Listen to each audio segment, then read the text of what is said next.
Vanakkam, history buffs and temple enthusiasts. Ever wondered who built those ridiculously tall, sculpture-packed towers in South India? Well, buckle up buttercups, because today we're diving headfirst into the epic saga of the Pandyas, a dynasty so old, their origin story might involve a chat with the moon. Get ready for tales of pearl diving, epic battles, and kings who apparently had a serious fish obsession. To truly get our Pandya party started, we need to rewind the historical clock and unravel the mystery of where they even came from. Prepare for some etymological acrobatics. Our exploration kicks off with etymology and origin legends. The name Pandya sounds a bit like panda, right? Sadly, no connection to adorable bamboo-munching bears. Some brainy folks think it comes from Pandi, meaning ox. Maybe their royal symbol wasn't always two fish. Perhaps it was a majestic cow? Imagine their battle cries. Others whisper it means old country, which is a bit like saying your grandma is old. Not wrong, but not exactly thrilling. But wait, there's more.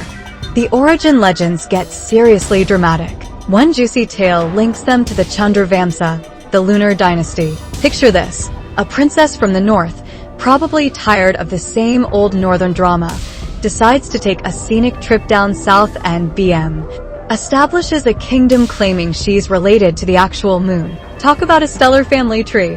While these stories might be more once upon a time than historical fact, they definitely show the Pandyas knew how to spin a good yarn and maybe moonlight as astronomers.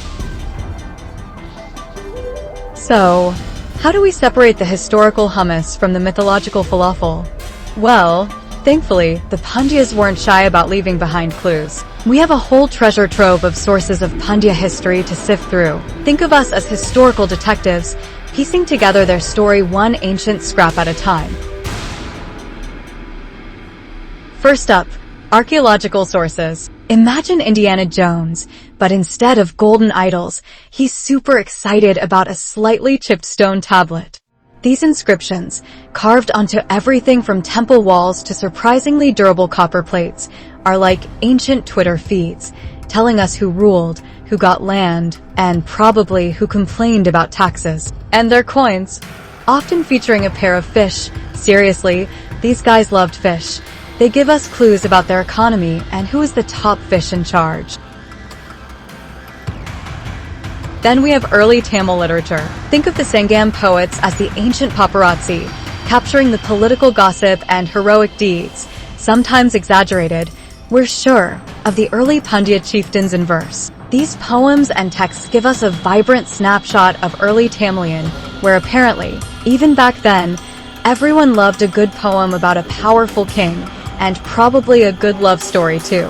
And let's not forget our international spies. I mean, foreign sources. We've got chatty Greeks and Romans who were probably amazed by the sheer number of spices and, of course, those shiny Pandya pearls. They might not have gotten all the names right, but their mentions of a wealthy southern kingdom are like breadcrumbs leading us to the Pandyas. Later, we have the travel diaries of folks like Marco Polo, who probably thought South India was both incredibly exotic and maybe a little too humid. Their accounts give us a medieval tourist's eye view of the Pandya realm.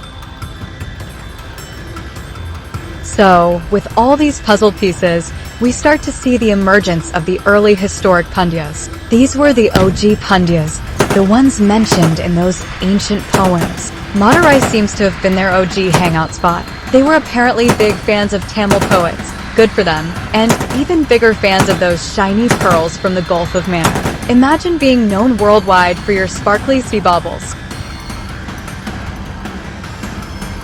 Then, things get a bit hazy, like that awkward period after college when no one knows what you're doing. But fear not. The Pandyas made a glorious comeback during the medieval Pandyas period, around the 6th century CE. Enter Kadungan, the comeback king. He's credited with kicking out some mysterious folks called the Calabras and saying, "Nope, Pandya time again." Talk about a power move. The next few centuries were dominated by some seriously ambitious Pandya kings, 6th to 10th century CE. We're talking rulers with names that sound like they belong in a fantasy novel. Maravarman Avani Kulamani, Parantaka Nadunjadea. These guys were busy expanding their territory, having Royal Rumble-style battles with their neighbors, mostly the Pallavas, and, crucially, building some seriously impressive early temples. Their inscriptions are like their royal autobiographies, filled with tales of victory and how awesome they were, as kings tend to do. But every good story has its villains, or at least, a more powerful rival. Enter the Cholas. These guys were like the Pandya's overachieving cousins who suddenly got really strong. For a few centuries, the Pandyas found themselves under Chola influence, 10th to 13th centuries. Think of it as being the cool kid who suddenly has to follow the rules of the even cooler kid. The Chola emperors basically said, "Nice kingdom you got there. Mind if we borrow it?"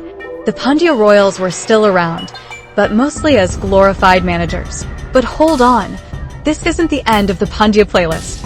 In the 13th century, they pulled off an epic comeback, like your favorite band reuniting after years apart. Jadavarman Sundara Pandya, I was the rock star of this revival. This guy was on a roll, expanding the kingdom so much that for a hot minute, the Pandyas were the big fish in the South Indian pond.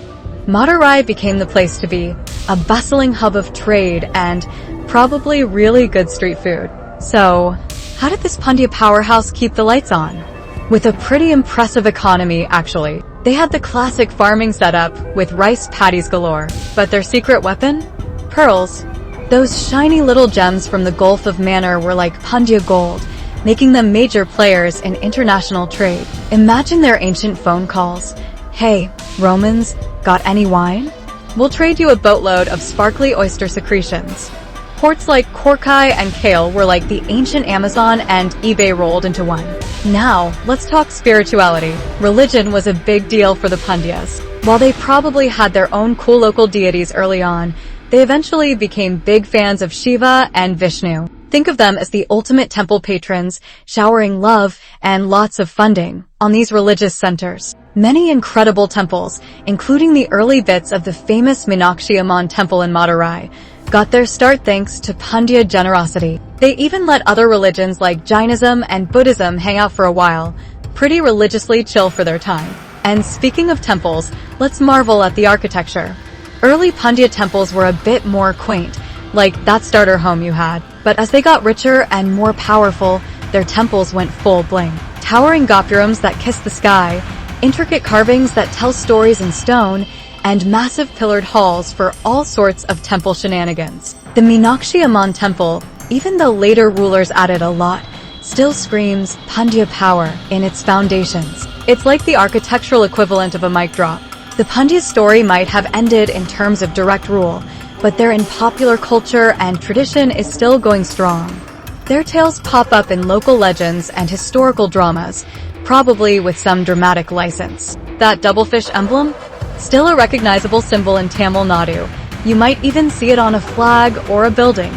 Their contributions to Tamil language, art, and culture are like a secret ingredient that makes the region so unique. And Madurai? Still a buzzing, vibrant city, whispering tales of its glorious Pandya past in every bustling street and ancient stone. So there you have it. The Pandyas, a dynasty that went from lunar legends to pearl-powered prosperity, from being top dogs to playing second fiddle and back again. Their story is a wild ride through South Indian history, filled with fascinating twists, impressive achievements, and a whole lot of fishy symbolism. Thanks for diving deep with me into the Pandya saga. If you enjoyed this historical deep-sea adventure, smash that like button, share it with your history-loving pals, and subscribe for more tales from the past. Let me know in the comments which ancient kingdom you want us to explore next. Maybe the Cholas, so we can continue the Pandya rivalry? Until our next historical escapade, Vanakkam and keep exploring.